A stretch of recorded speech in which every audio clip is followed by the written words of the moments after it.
कहते हैं कि हम बहुत बार सुनते भी हैं, हम बहुत बार पढ़ते भी हैं, लेकिन पढ़कर के जीवन में उतारने का समय हमारे पास में अभी तक नहीं आया है।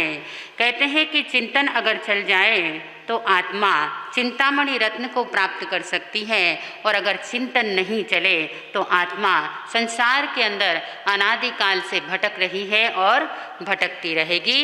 कहते हैं कि हम जैसा कर्म करते हैं वैसा फल हमें प्राप्त होता है। इसीलिए कहा है कि कर्म जैसे करोगे फल भी वैसे मिलेंगे, कर्म जैसे करोगे फल भी वैसे मिलेंगे। नीम बोने वालों को आम कैसे मिलेंगे, कर्म जैसे करोगे फल भी वैसे मिलेंगे।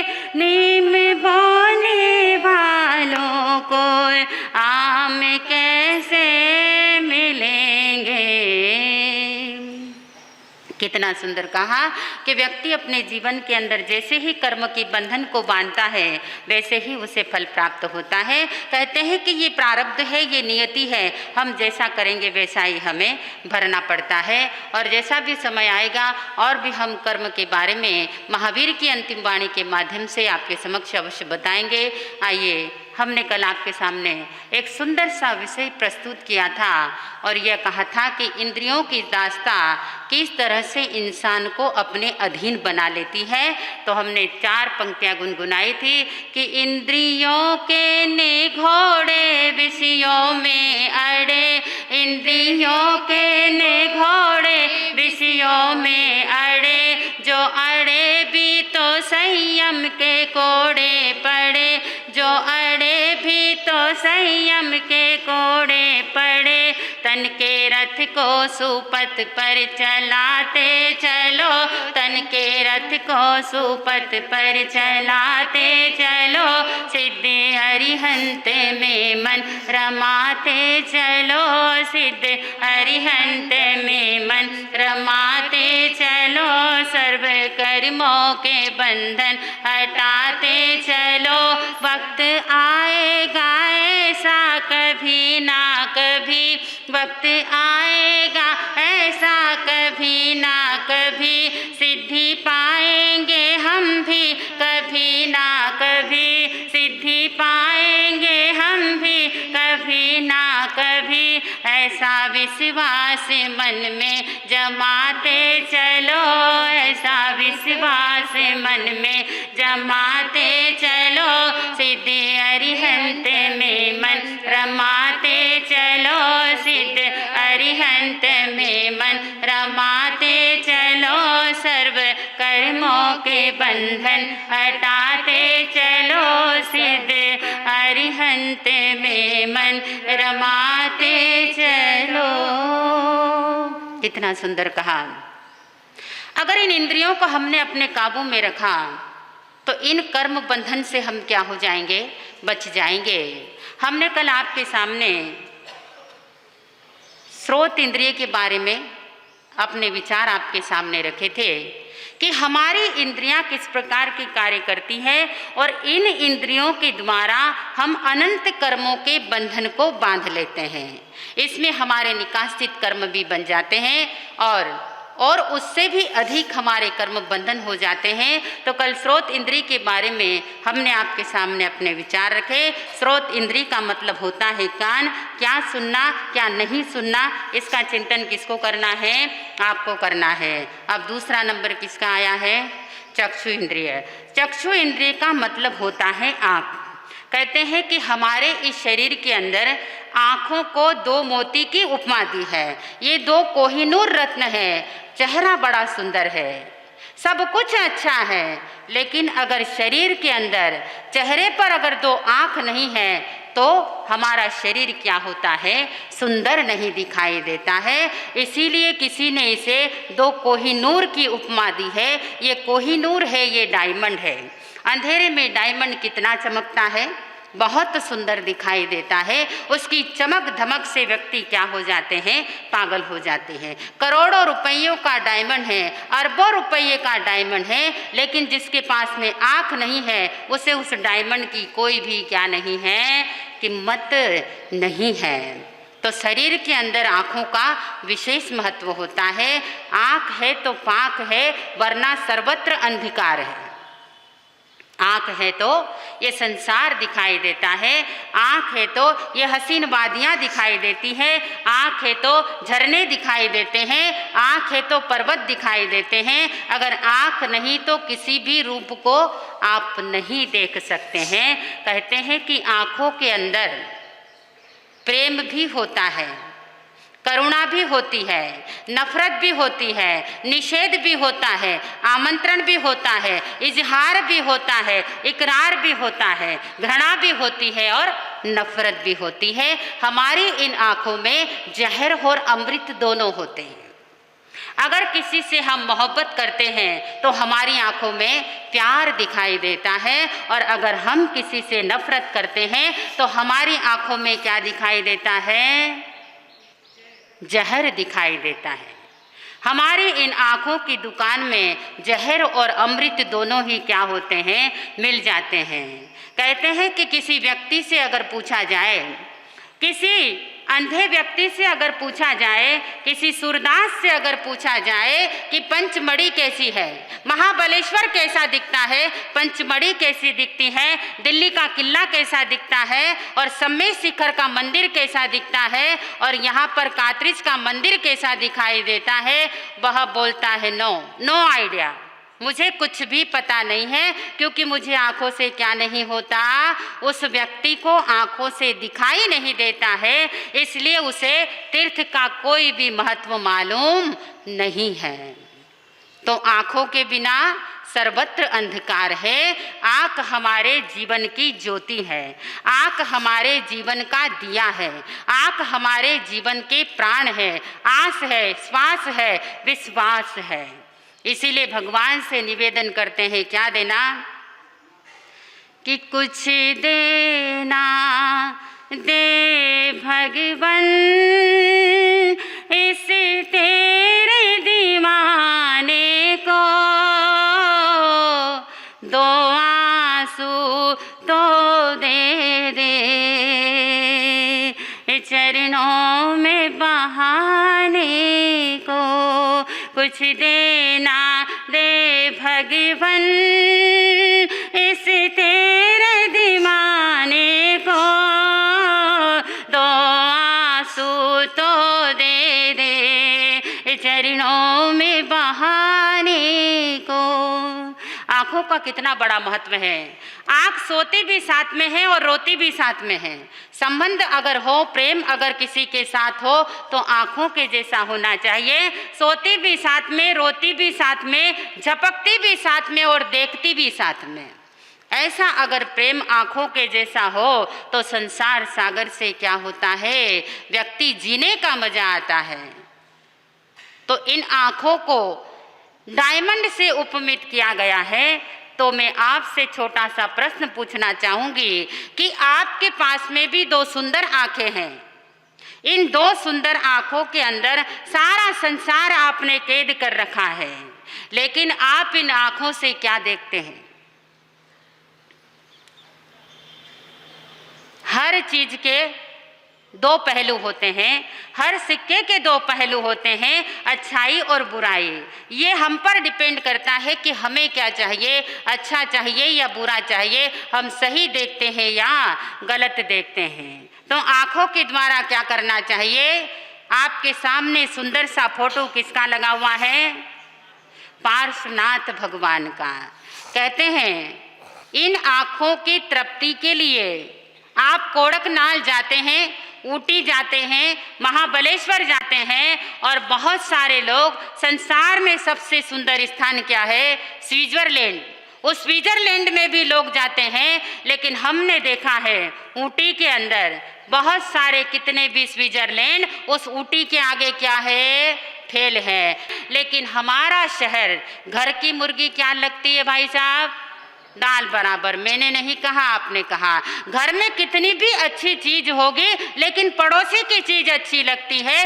आपका बच्चा इतना टैलेंट है, ब्रिलियंट है, लेकिन आपको पड़ोसी का बच्चा अच्छा लगता है, पड़ोसी की पत्नी अच्छी लगती है। हर चीज आपको किसकी अच्छी लगती? मैं आपकी बात नहीं कर रही, मैं किसी और की बात कर रही हूँ।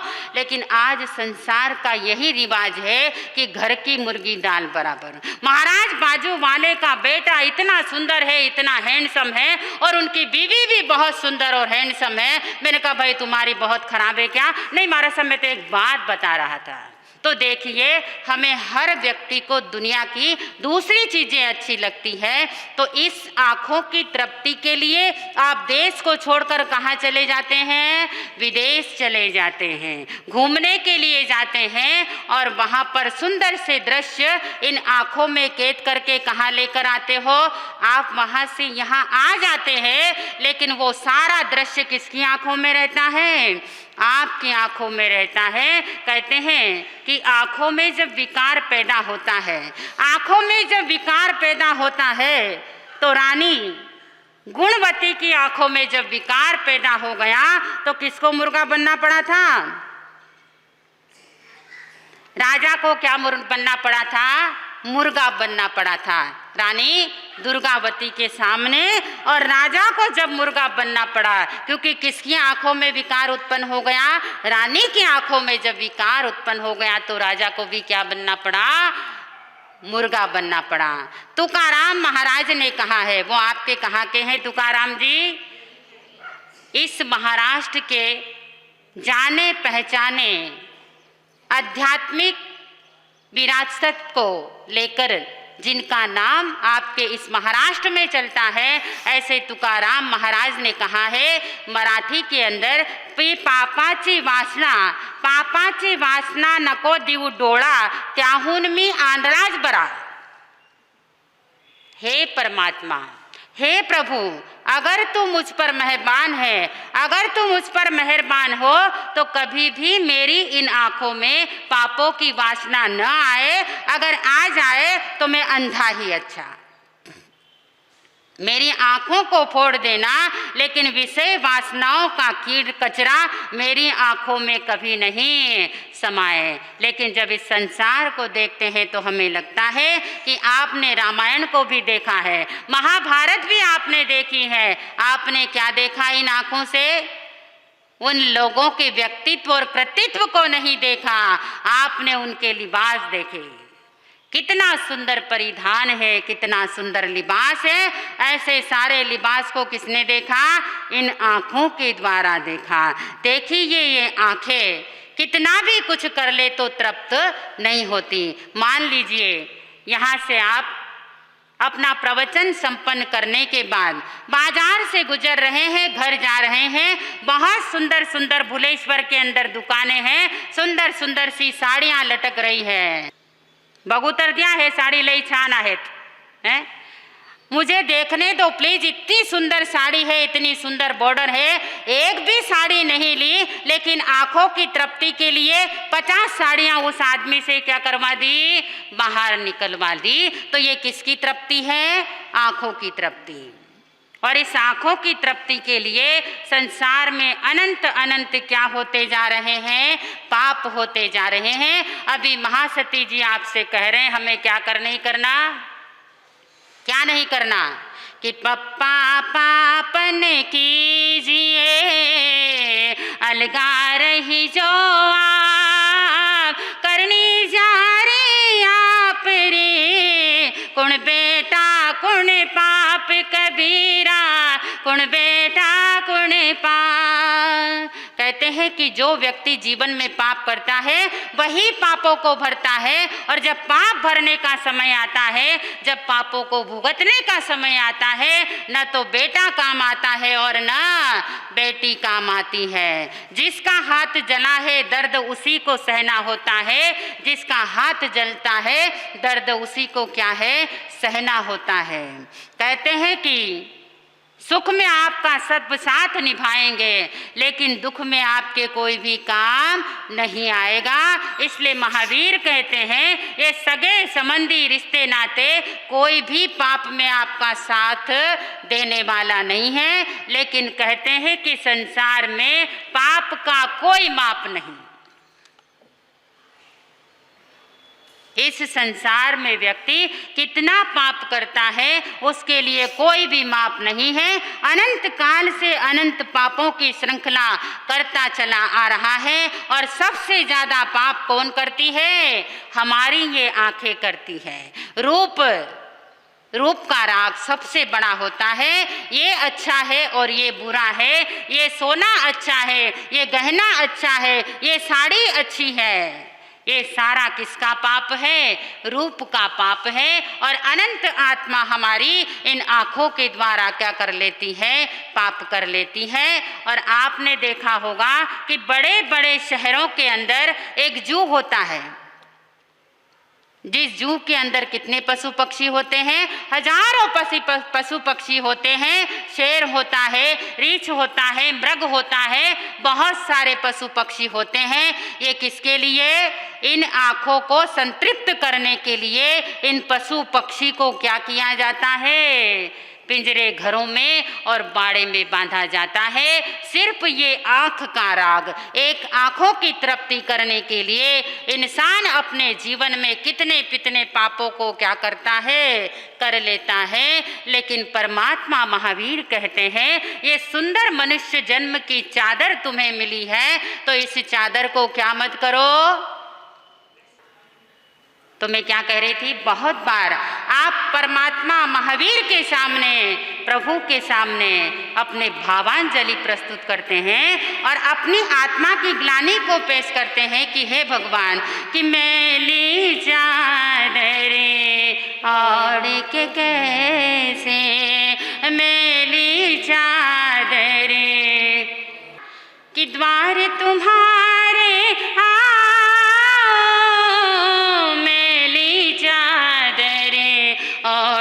कैसे द्वार तुम्हारे हे पावन परमेश्वर मेरे, हे पावन परमेश्वर मेरे, मन ही मन शर्माओ, मैली चादरे ओढ़ के कैसे। जो बोलो जरा सब जोर से बोलो। मेरे कान तक भी क्या नहीं आई? आवाज नहीं। मैं आपको इसलिए बार बार बोलती हूँ कि घर में, दुकान में, ऑफिस में जाते फिरते, सोते चलते अगर आप गुनगुनाएंगे तो आपकी आत्मा का क्या होगा? कल्याण होगा। कहते हैं कि भगवान के भजन गाने से कर्म के बंधन होते हैं, और जो धर्म स्थानक में नहीं गाता उसे बाहर गाना पड़ता है, और जो यहाँ नहीं नाचता उसे बाहर नाचना पड़ता है। मैं आपकी बात नहीं कर रही हूँ, आप तो बहुत अच्छे हैं, आपको ये सब कुछ करना नहीं पड़ेगा। तो एक बार जरा बोलिए कि मैली चादरे, क्या बात है? मैली चादरे ओढ़ के कैसे द्वार तुम्हारे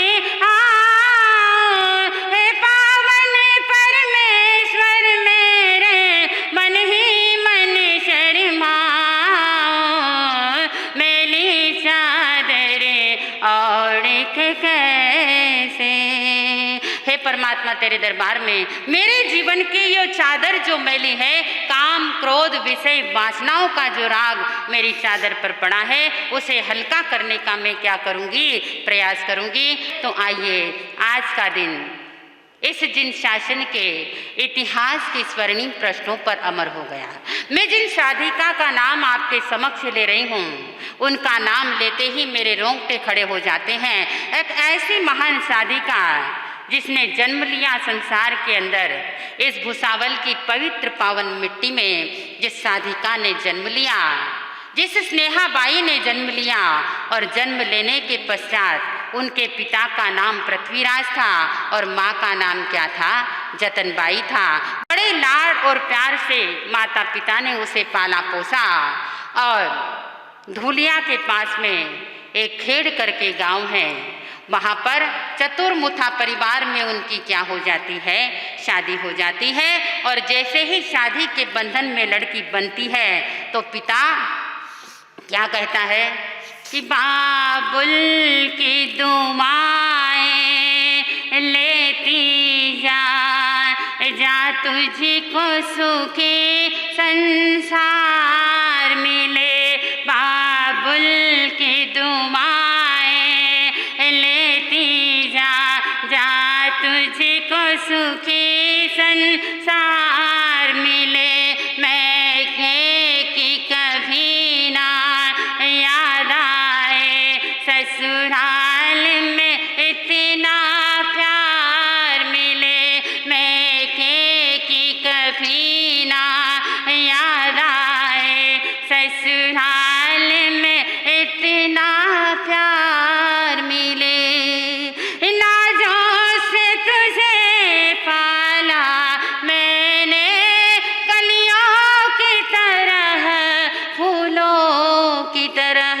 बचपन में झुलाया है तुझको बाहों ने मेरी, झूलों की तरह।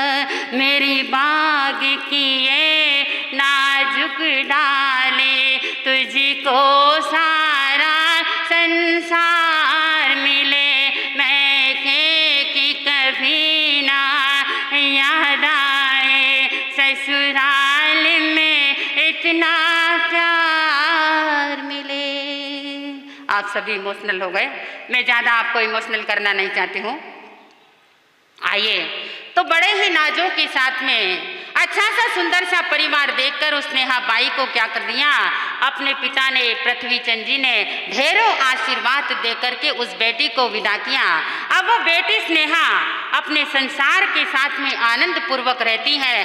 समय आने पर 3 पुत्री और 1 पुत्र क्या है उन्हें पैदा होते हैं। और धीरे धीरे शहर के अंदर, उस छोटे से गांव के अंदर उन्होंने अपना इतना नाम कमाया, इतनी मिसाल बनाई कि जो गरीब लोग होते हैं उनकी वो क्या किया करती थी, सेवा किया करती थी। और जो भी कुछ मांगे अपने पास हो न हो, सभी को उनकी इच्छाओं को क्या कर देती, पूरा कर देती। और जब उपाध्याय मूलमुनि जी महाराज वहाँ पधारते हैं तो उन्हें धर्म की क्या लग गई, लगन लग गई। और एक दिन मन में ऐसा चिंतन चला कि अब मुझे संसार को छोड़कर क्या लेना है। तो अब स्नेहा बाई गुरु मूल मुनि महाराज के सानिध्य में रहकर धर्म की परिभाषा को समझने लगी। और धीरे धीरे उनके जीवन में वैराग्य का अंकुर फूटा। और समय आने पर उन्होंने 17 फरवरी 2002 में हमारी बड़ी गुरु बहन महासती सत्य साधना जी महाराज, जिन्होंने आपके यहाँ पर क्या किया हुआ है, चातुर्मास किया है, उनके पास में क्या ले ली उन्होंने, भागवती दीक्षा 17 फरवरी के अंदर 2002 में चेन्नई की भव्य धरा पर संयम को अंगीकार कर लिया। अब संयम को अंगीकार करने के बाद क्या करना चाहिए, अप्रमादी जीवन धारण करना चाहिए। और सचमुच अपनी खुद की सेवा के साथ साथ संसार के लोगों को उन्होंने एक नई राह दिखाई। और अपनी पुत्री को भी उन्होंने क्या जोड़ा, धर्म से जोड़ा। जो अरहत ज्योति जी के नाम से उनकी पुत्री महासती सत्य साधना जी महाराज साहब के पास में दीक्षित है, वह भी अपने धर्म का, अपने संयम का पालन करती भी आगे बढ़ रही है। धीरे धीरे उनका स्वास्थ्य क्या हो जाता है, नरम होता है। महासती सत्य साधना जी महाराज से उन्होंने गुजारिश की कि अगर आपकी इच्छा हो, अगर आपकी आज्ञा हो तो मैं क्या करना चाहती हूँ, संथारा ग्रहण करना चाहती हूँ। महासती जी ने कहा कि अगर आपकी इच्छा हो तो संथारा देने में मुझे आपत्ति नहीं, लेकिन आज आपसे एक बात और मैं कहना चाहूँगी कि संथारा उस व्यक्ति को देना चाहिए जो हाथ जोड़कर खुद मांगे। संथारा उसी व्यक्ति को देना चाहिए जो हाथ जोड़कर स्वयं क्या करता हो, संथारा मांगता हो। नहीं तो बहुत सी बार ऐसा होता है उसको होश हवास नहीं रहता और पीछे के चक्कर में सारा काम लोग क्या कर देते हैं, सुलझा देते हैं। लेकिन ऐसा करना बहुत बड़ा अधर्म है, बहुत बड़ा पाप है कि जीता तो करीनी साल संभाल अने मर्या पछे मांडी जीमणवार। जीते जी तो दादाजी को एक गिलास पानी नहीं पिलाया और मरने के बाद 500,000 लोगों का क्या खिला दिया, खाना खिला दिया। जब सामने वाले की इच्छा नहीं हो तो उसे कदापि भी संथारा मत देना, क्योंकि ऐसे में शरीर बीमार भी होता है तो धीरे धीरे सारी बीमारियां क्या हो जाती है। दीपक बुझने से पहले एक बार प्रज्वलित अवश्य होता है। तो मैं यही कहा करती हूँ कि हमारे यहाँ पर दिवाकर संप्रदाय का बहुत बड़ा इतिहास है। जब मैं 12 साल की उम्र में मालव सिंह कमलावती जी महाराज के चरणों में आई तब उनकी माता जी ने भी दीक्षा ली थी। उनको भी 83 में 57 दिन का संथारा आया था और वो भी चौविहार। और महासती श्री अर्चना जी महाराज साहब की गुरुनी जी पान कंवर जी महाराज, जिनको भी 51 डेज का संथारा आया। और हमारे ये महासती जी जिनको कोटि कोटि नमन करती हूँ। अब गुरुनी जी से उन्होंने अनुनय विनय किया कि अगर आपका आशीर्वाद हो, होश हवास के अंदर उन्होंने उन्हें क्या पचका दिया, संथारे के प्रत्याख्यान दे दिए। और संथारे के पचकान के बाद में धीरे धीरे उनकी बीमारी भी क्या होने लग गई, स्वस्थ होने लग गई और एकदम क्या होने लग गए।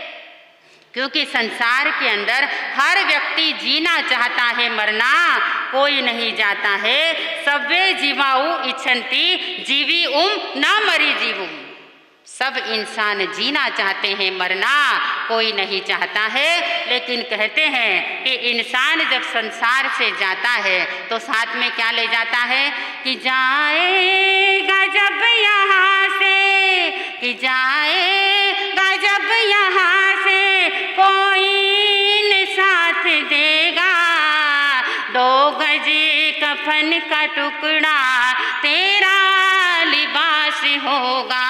कि जाएगा जब यहाँ से कोई न साथ देगा। 2 गज कफन का टुकड़ा तेरा लिबास होगा। कितना सुंदर कहा कि लाखों करोड़ों अरबों खरबों की जायदाद व्यक्ति यही छोड़ करके जाता है, सिर्फ 2 गज कफन का टुकड़ा कहा जाता है साथ में जाता है। ऐसे धीरे धीरे करते करते 1 महीना निकला, 2 महीना निकला, 87 डेज के संथारे के दिन उन्होंने अपने प्राण पंखेरु छोड़ दे और शिव रमणी को उन्होंने क्या कर लिया, वरण कर लिया। तो ऐसी जिन शासन की दीपिका और दिवाकर वाटिका की और कमला के आंगन का सुरभित सुमन फूल है जो आपके सामने मैंने आज पेश किया। ऐसी महासती जी का भिलवाड़ा के अंदर क्या हो गया, संथारा संपन्न हुआ। तो आज के ही दिन उन्होंने अपने जीवन की अंतिम यात्रा को पूर्ण किया था। तो आपकी ओर से, मेरी ओर से, सभी की ओर से क्या है, ऐसी महान साधिका के चरणों में मैं श्रद्धा के फूल समर्पित करती हूँ। और जो 2 पंक्ति मैंने लिखी है, अगर आप कहो तो मैं आपको क्या कर दूँ, सुना देती हूँ कि जो कोई नहीं करता वो काम किया तुमने, जो कोई नहीं करता वो काम किया तुमने, अपने अंजामों से जग पार किया तुमने, अपने अंजामों से जग पार किया तुमने। इस वीर के शासन को, इस वीर के शासन को बड़ा ही मान दिया तुमने, अपने अंजामों से जग पार किया तुमने। आते भी हजारों हैं, जाते भी हजारों हैं, जीते भी हजारों हैं, मरते भी हजारों हैं, लेकिन कुछ ऐसे हैं जो नाम कर जाते, लेकिन कुछ ऐसे हैं जो नाम कर जाते, अपने अंजामों से जग पार किया तुमने, अपने अंजामों से जग पार किया तुमने। उनकी यादों को हम भुला नहीं पाए, नैनों के आंसू भी कभी थम नहीं पाए। जाने के बाद भी वो अक्सर याद आते हैं, जाने के बाद भी वो अक्सर याद आते हैं। अपने अंजामों से जग पार किया तुमने, जो कोई नहीं करता वो काम किया तुमने, जो कोई नहीं करता वो काम किया तुमने। अपने अंजामों से जग पार किया तुमने, इस वीर के शासन को बड़ा ही मान दिया तुमने। तो आइए ऐसे महासती श्री चरण प्रज्ञा जी महाराज साहब को हमारी ओर से, दिवाकर परिवार की ओर से, कमला उपवन की ओर से इस कमला उपवन की कली के चरणों में श्रद्धा सुमन अर्पित करती हूँ कि आप जहाँ भी रहे इस कमला उपवन की और इस जिन शासन की रक्षा करें और हमें ऐसा आशीर्वाद प्रदान करे, हम स्वस्थ रहे, मस्त रहे और जिन शासन की प्रभावना में चार चांद लगाए। आइए बड़े स्नेह और प्रेम से आपने मुझे सुना, मेरे द्वारा अगर आपका हृदय को ठेस लगी हो तो एक बार फिर से मिच्छामि दुक्कडम अंत में आपके हृदय में विराजित उस आत्मरूपी परमात्मा को नमस्कार करते हुए अपने शब्दों को विराम देती हूँ। ओम